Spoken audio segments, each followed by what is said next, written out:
राम राम, सत श्री अकाल, जय जिनेन्द्र। आपके समक्ष एक बार फिर आपका दास रवि रंजन सिंह। संदेश ये है, पगड़ी संभाल और जट्टा पगड़ी संभाल हुई। मैंने पहले भी पगड़ी संभाल बोला था। मैं फार्मर एजिटेशन, किसान आंदोलन की बात कह रहा हूँ और मैं फिर ये कह रहा हूँ कि मैं सक्षम नहीं हूँ इस आंदोलन को उचित या अनुचित कहने में, परंतु इतने भाई आए हुए हैं, कुछ तो वजह होगी। अब ये कारण क्या है? किसान की समस्या किसान ही समझ सकता है या उससे जुड़ा हुआ आदमी समझ सकता है या सरकार समझ सकती है, क्योंकि उसके पास एक तंत्र है समझने का।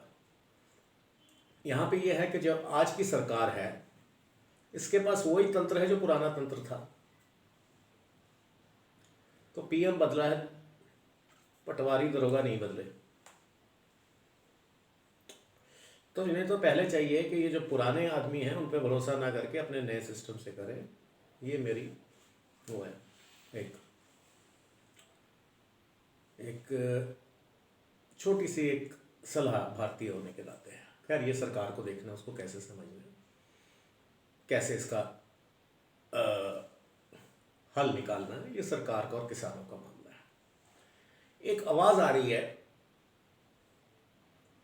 अदानी अंबानी की।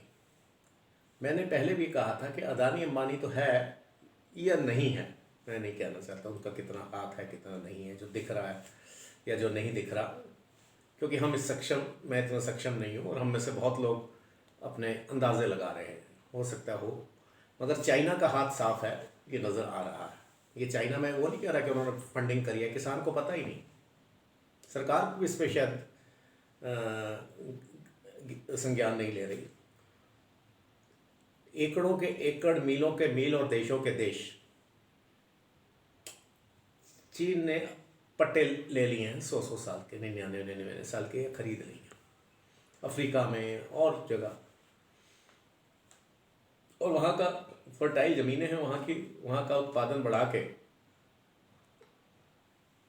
विश्व मंडी पे कब्जा कर रहे हैं, जिसमें भारत एक बहुत बड़ा वो है। तो अंबानी अदानी तो अलग बात है, ये जो चीन का कब्जा है। और अंबानी से आज़ादी चाहिए, अदानी से आज़ादी चाहिए, मान गए, मगर उससे पहले हमें आसमानी से आज़ादी चाहिए कि हलाल बीच में जो घुस रहा है, इससे आज़ादी चाहिए। ये इधर भी खेल रहा है, उधर भी खेल रहा है। इनके आदमी सरकार के अंदर भी सरकार को शायद गुमराह कर रहे हो बैठ के, क्योंकि वही पुराना तंत्र चल रहा है, अफसर तंत्र पुराना है, वही रिपोर्टें बना रहे हैं, वही ऊपर दे रहे हैं।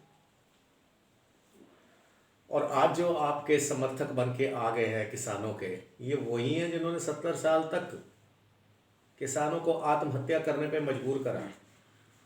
अब जो कानून आ रहा है, ये किसानों के हित का है या अहित का है, इस पे नहीं, मगर जो हितैषी बन के आए हैं वो कौन है? पहले तो कृपा करके उन विदेशियों को, जो विदेशी पार्टी चला रहे हैं, उनको अपने अंदर घुसपैठ ना करने दें। इससे आपका आंदोलन कमज़ोर होगा, दिशाहीन होगा। अभी तक बहुत अच्छा आपने करा किसानों ने कि उन नेताओं को जो आप पे गोली चलवाते थे, आत्महत्या पे मजबूर करते थे, उनको नहीं घुसने दिया। ये सबसे बड़ी एक सफलता है। और तो मोदी जी को हम उनको कुछ नहीं कह सकते, पीएम बने हुए हैं, कुछ तो कारण होगा। इतने 150 करोड़ में से वही आदमी की क्यों पहुंचा वहाँ? पहुंचना तो मैं भी चाहता हूँ, आप भी चाहते हैं, 150 करोड़ वहाँ पहुंचना चाहता है, पर उसके लिए सक्षम होना पड़ता है। हालात भी होते हैं और खैर उनको सिर्फ उनको एक बार दोबारा पुनर्विचार करके ये नहीं देखना कि रिपोर्ट ठीक है कि गलत है, जो मेरे को देखना ये है कि जो रिपोर्ट बना रहे हैं वो ठीक है कि गलत है। और देखिए उनको, अगर उन्हें लगता है तो वो अपने तरीके से करेंगे। और मुझे लगता है कि मोदी जी को अपने नीचे वालों को बदलने की ज़रूरत है और किसानों को अपने ऊपर वालों को, यानी जो नेता है इनके, अब तक जो किसानों के नेता थे, अब इस आंदोलन में स्पष्ट रूप से वो सामने नहीं आ रहे, मगर उनको कृपा करके बीच में ना घुसने दें और खालिस्तान जैसे नारे लगा के अपने आंदोलन को वीक ना करें, उसको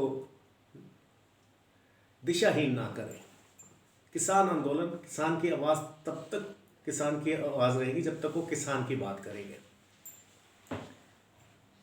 तो अन्नदाता इस समय जय जवान जय किसान और जय विधान, ये बहुत ही दुर्भाग्यपूर्ण स्थिति होगी यदि किसान, जवान और विधान आमने सामने खड़े हो गए। तो इसको कैसे, और ये खाली किसान का मुद्दा नहीं है, देश का मुद्दा है, इसको कैसे हल निकाला जाए, ये बहुत इतना आसान नहीं है, इतना सरल इसका कोई उत्तर नहीं है, कम से कम मेरे पास नहीं है, ना मैं इसका कोई एक्सपर्ट हूँ। परंतु मेरी एक ही आप लोगों से विनती है कि कृपा करके उन लोगों को बीच में ना घुसाएं जिसने ये दुर्गति करी है, और अंबानी अदानी के अलावा आसमानी से बचें। जो आसमानी घोषणाएं होती है ना, आसमान से आके किसी ने कुछ बता दिया, तो यही मेरा निवेदन है और आपसे, और ईश्वर करे कि ये समस्या का जल्द से जल्द हल निकले। किसान खेतों में जाए, अपनी मेहनत मजदूरी जो करता है वो करे और हमें अन्न दे, हमें अन्न खिलाए। और जो जवान बॉर्डर पे तैनात होना चाहिए, बॉर्डर पे वो खबरें सुन रहा है, उसका मन यहाँ पे भटक रहा है। जो हमारे जवान पुलिस के कहीं और लगने चाहिए, उनके भी परिवार हैं, वो भी रात बेरात खड़े हुए हैं। इस समस्या का हल निकले, यही मैं ईश्वर से प्रार्थना कर सकता हूँ। पर कृपा करके आसमानी से बचें, चीन से बचें जी।